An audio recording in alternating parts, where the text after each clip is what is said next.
Indonesia, tanah airku, tanah tumpah darahku.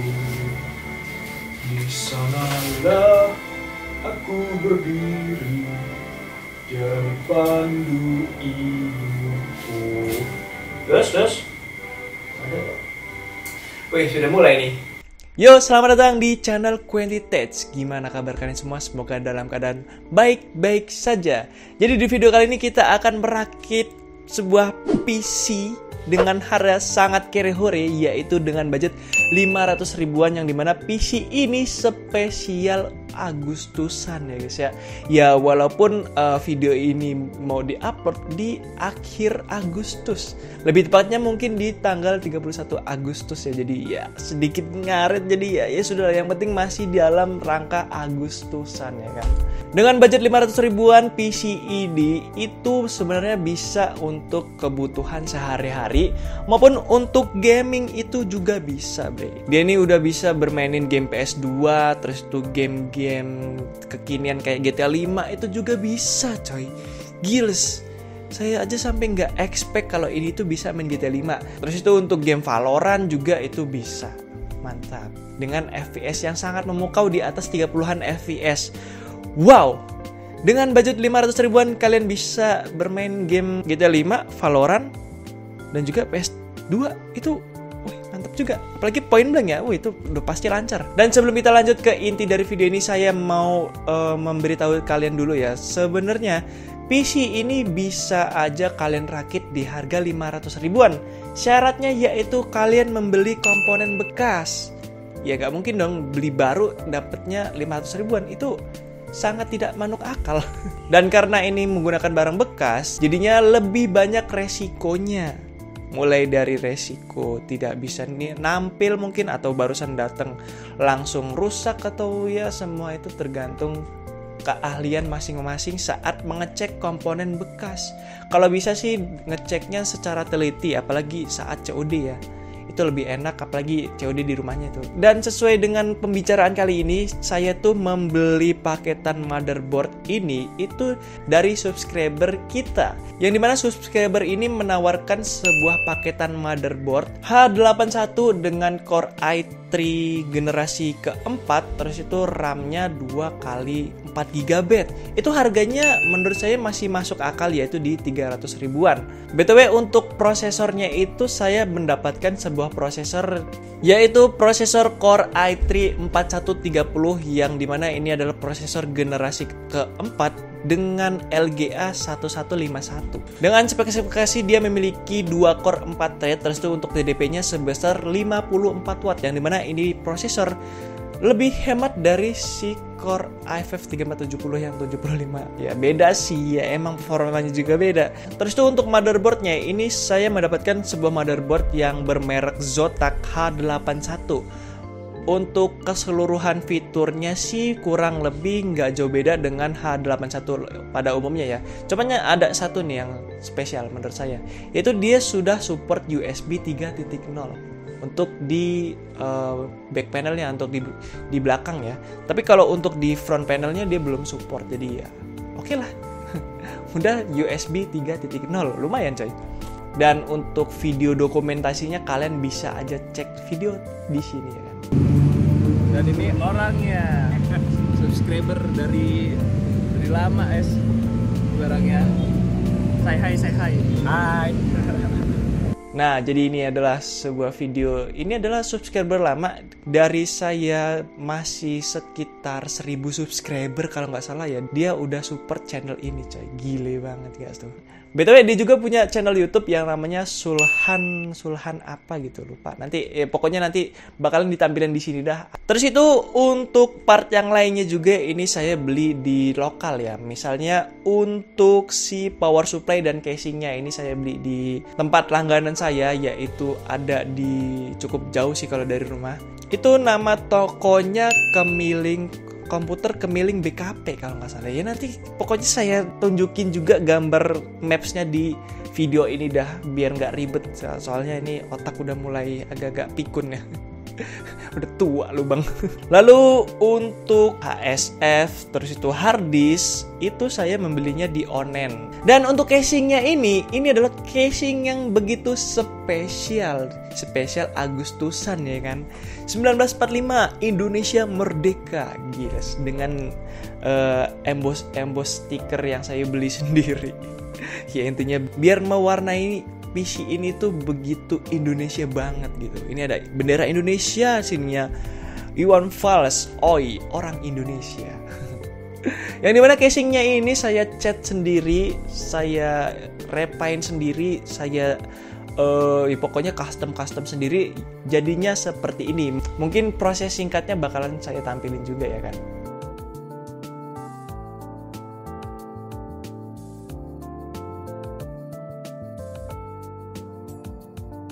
Dan untuk harga si casing dan juga power supply-nya itu saya beli di harga, untuk casingnya itu di harga 50.000. Terus tuh untuk si power supply-nya ini power supply build up ya. Jadi bisa terbilang mantap lah. Soalnya dia kokoh.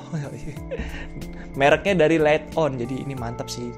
Yang saya beli itu di harga Rp75.000. Terus itu untuk ke komponen yang berikutnya yaitu sebuah heatsink atau HSF standar dari Intel. Ini saya beli di online, itu harganya cuma 30 ribuan doang. Terus itu untuk ke komponen yang berikutnya yaitu sebuah hard disk untuk menyimpan data-data sebesar, ya kalian tahu sendiri lah, game-game kekinian itu rata-rata filenya udah gede-gede. Jadi nggak mungkin dong kita menggunakan SSD berkapasitas 128 GB.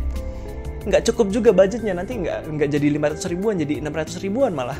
Dan untuk harga dari si hard disk ini saya beli di harga berkisar kalau nggak salah tuh 80.000. Dan untuk si RAM-nya ini kan RAM dari dia itu menggunakan RAM yang berbeda merek ya. Yang satu merek apa ya, pokoknya bukan RAM yang inilah. Soalnya yang kali ini saya itu menggunakan RAM dari iSuric dengan kecepatan 1600 mHz. Jadi ya, soalnya RAM yang sebelumnya itu udah laku duluan, jadi ya nggak masalah. Yang penting sama-sama RAM 8 GB atau 2x4 GB.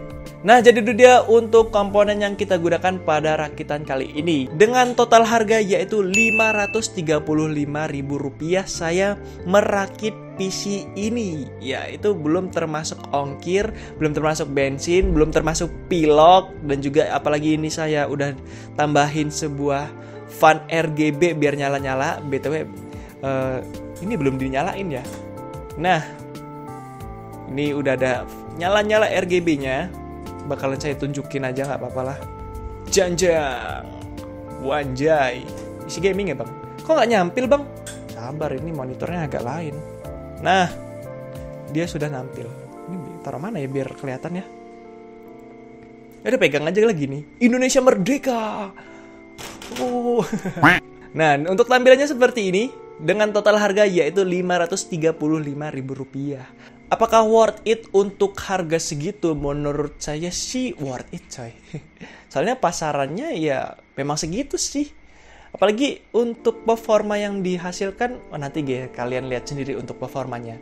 Sepertinya nggak usah kita panjang lebar lagi ya. Langsung aja kita ke proses perakitannya dulu nggak sih?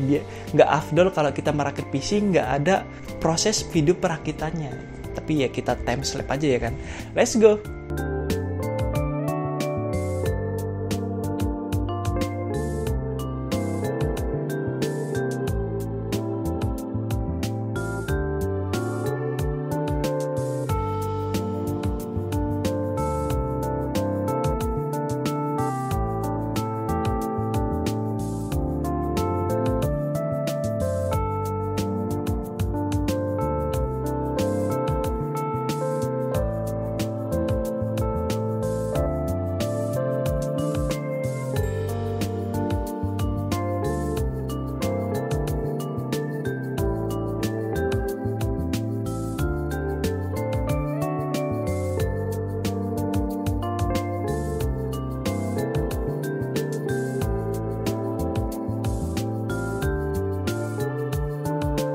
Nah, jadi dia untuk total harga dan juga proses perakitan dari PC Kere Hore kali ini, PC setengah jutaan kali ini.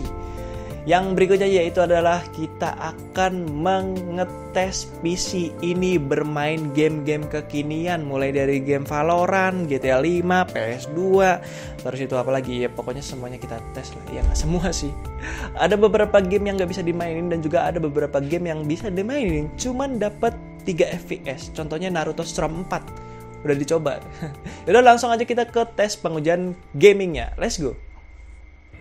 Yang berikutnya yaitu game Minecraft dengan versi Optifine 1.13.2. Dan untuk in-game-nya radar distance-nya 8, graphic fast, terus tuh shader-nya off ya. Terus tuh details-nya nggak ada yang diubah, animation-nya juga nggak ada yang diubah. Terus tuh quality-nya juga masih sama, performanya juga masih bawaan, dan outernya masih oh ya ini pakai settingan 1080p 24 bit. Don. Nice. Ini sudah bermain game Minecraft dengan lancar di FPS. Gila, gede bener FPS-nya, cok. Wih, ada bendera Indonesia berkibar. Let's go, kita hidupkan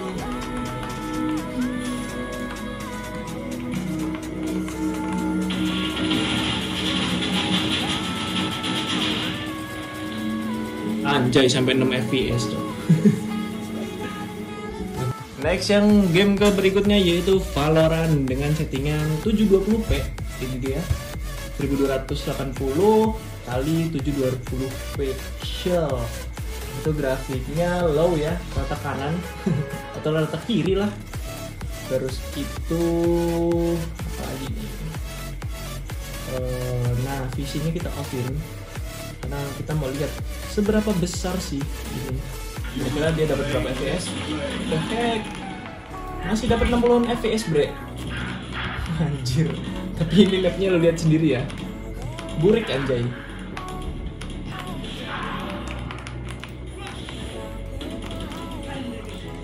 Anjir, naikin ke 1080p, apakah dia masih bisa jalan ya? 1080p, apply. Confirm. Dan ternyata masih bisa jalan di 30 hingga 50an fps. Walaupun teksturnya ini memang burik ya, tapi lebih astaga. Dan untuk game GTA 5 ini khusus ya, kita matiin dulu shadownya dengan men-setting si ini. Nah, ini di dokumen Rockstar Games GTA 5 ini kita edit. Terus itu di shadow quality ya. Shadow quality-nya value satunya kita ubah jadi 0 dengan settingan yang sudah pasti kita pakai settingan terendah yaitu di 800x600 pixel. Terus tuh untuk settingan lainnya yaitu di normal semua atau rata kiri. Terus tuh di shadow quality-nya itu indefinite atau ya off. Nah, ini settingannya dia dapat 60an fps. Gile GTA 5. Ini kita coba naikin ininya ya, resolusinya biar nggak kelihatan burik-burik amat. Kita coba di 720p.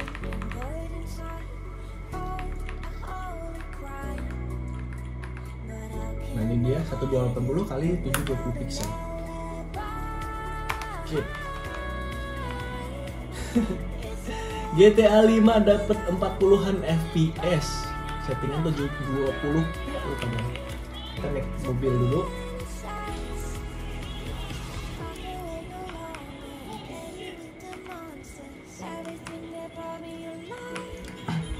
Dan by the way ini kita setting shadownya off, makanya dia bisa dapat segini fps-nya. Mungkin kalau shadownya on itu dapatnya hanya di 30an atau 20an fps. Performanya sekitar 5-10 fps lah perbedaannya. Tapi ini udah lumayan banget ya. Next ke game PES 2017 dengan settingan 720p di low ya. Settingan 720p low. Untuk previewnya masih dapat di 30an fps, ini udah mantap sih. Soalnya ini masih di kelasnya game 2017. Ya, oke lah. Nah untuk di in game-nya kita dapat di 60an fps, mantap banget ini. sangat playable. Dongo. Dikasih kesempatan bukannya golin malah. Nah ini untuk previewnya. PES 2017 masih aman. Lanjut ke game apa ini? ETS 2 ya. Euro Truck 2. Kita pakai settingan 1080p, terus itu vertikal ininya kita disable dulu. Terus untuk kualitinya kita pakai low atau nggak kedetek lah. Kita jalan-jalan, mobil amat gua dengan itu. Ini mak playable banget sih, ini dapat 60 fps gitu.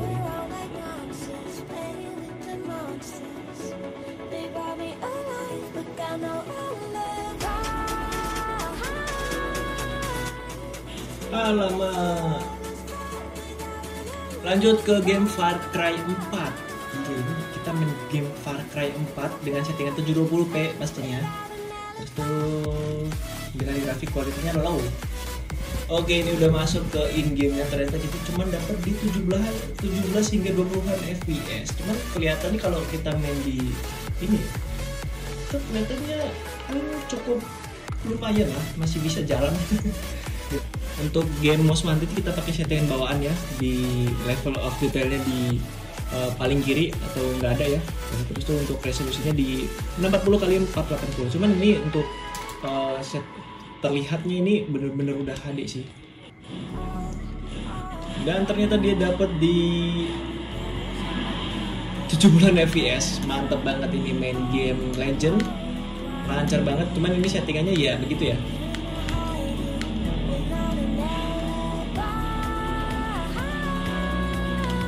Lanjut ke game San Andreas, tapi ini yang versi Indonesia ya, sesuai dengan tema kita yaitu Indonesia Merdeka. Jadi kita pakai mod dari Indonesia punya ini, yang biasanya ada di warnet gitu kan.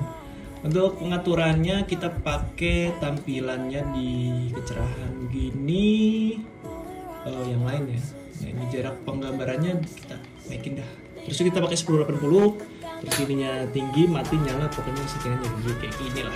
Di 40-an fps buat main game ini.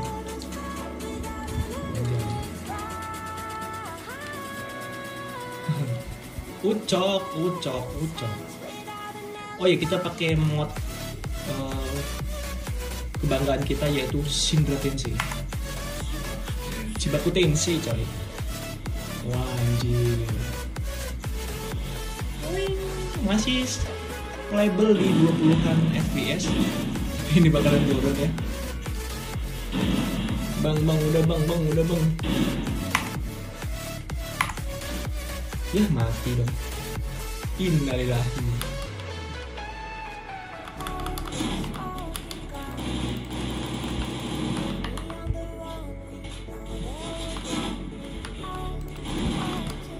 Anjing sakit banget. Kita pakai 90-nya. Ternyata main di 1080p dia kurang playable, jadi kita turunin dulu untuk settingannya di 768 mungkin ya. Nah ini dia di 768, terus itu vertical sync-nya kita aktifin biar lancar di 60 fps gitu kan. Tuh, ini lebih lancar nggak kayak tadi, lebih enak lah. Anjay. Oke, gue keluarin dulu P90 MC. Ini kan bisa ngeker, tadi nggak bisa ngeker anjing. Headshot.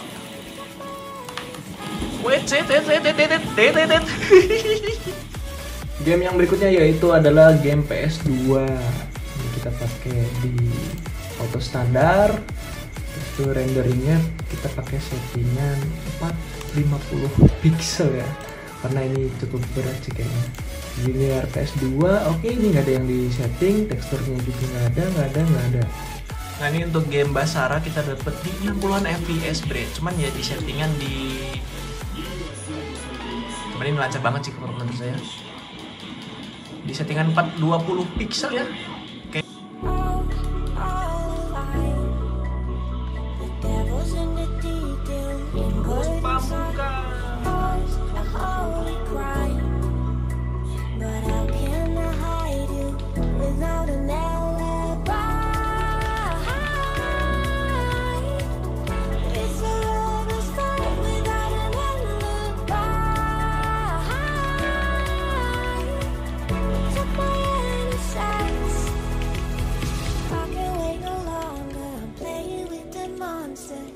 everything that brought me alive.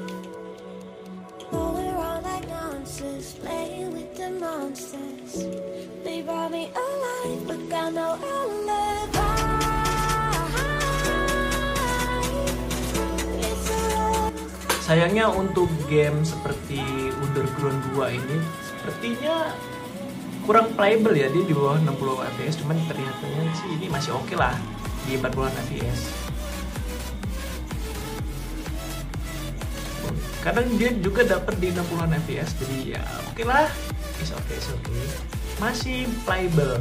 Ini emulator PS2 ya BTW. Berarti untuk bermain game emulator PS2 ini terbilang lancar. Padahal ini game Underground yang terbilang cukup berat sih menurut saya.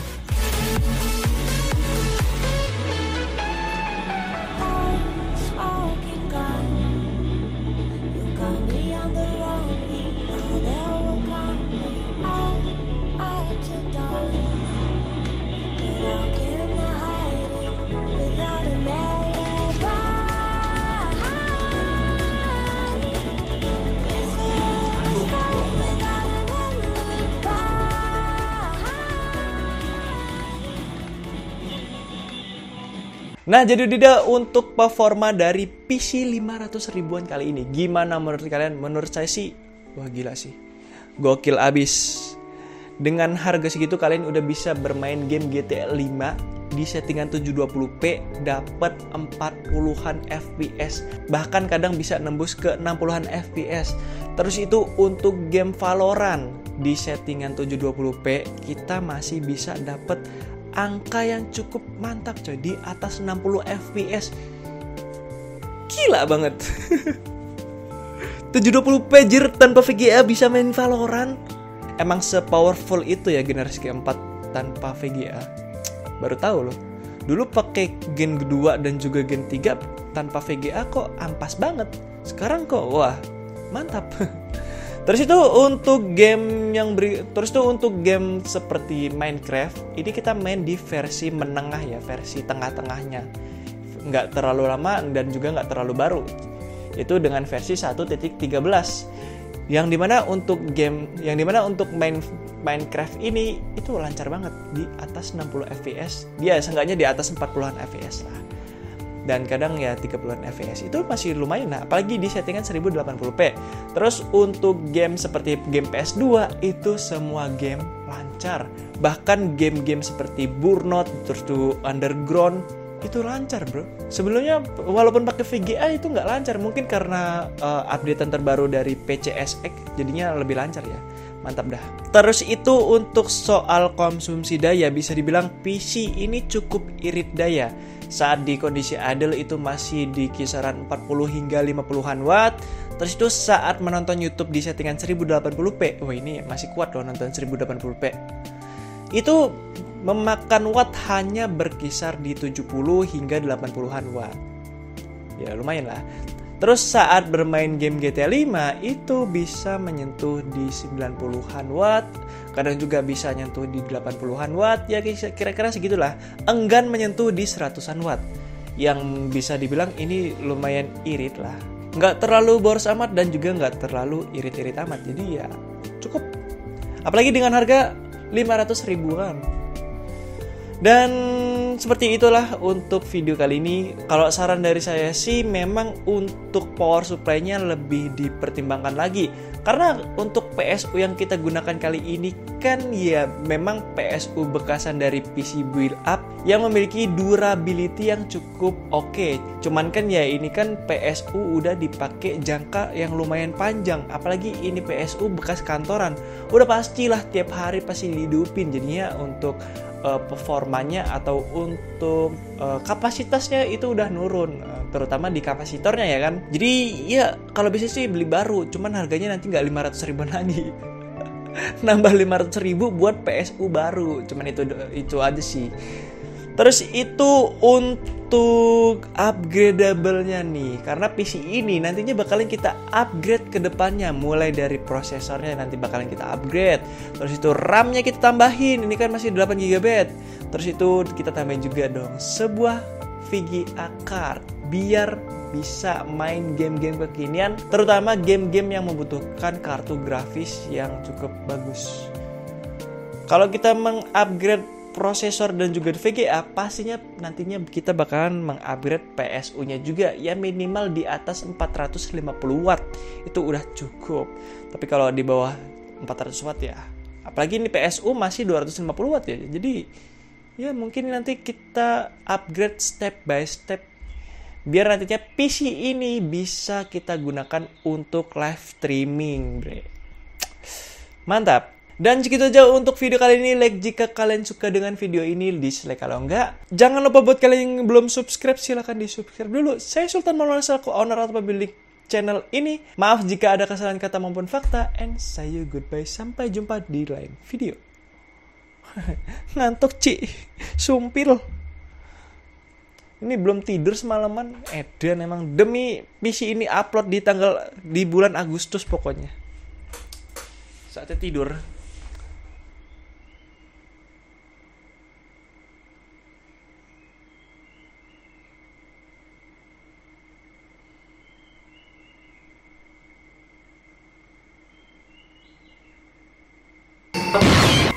Selamat pagi dan disuruh menghadap ke presiden sekarang juga.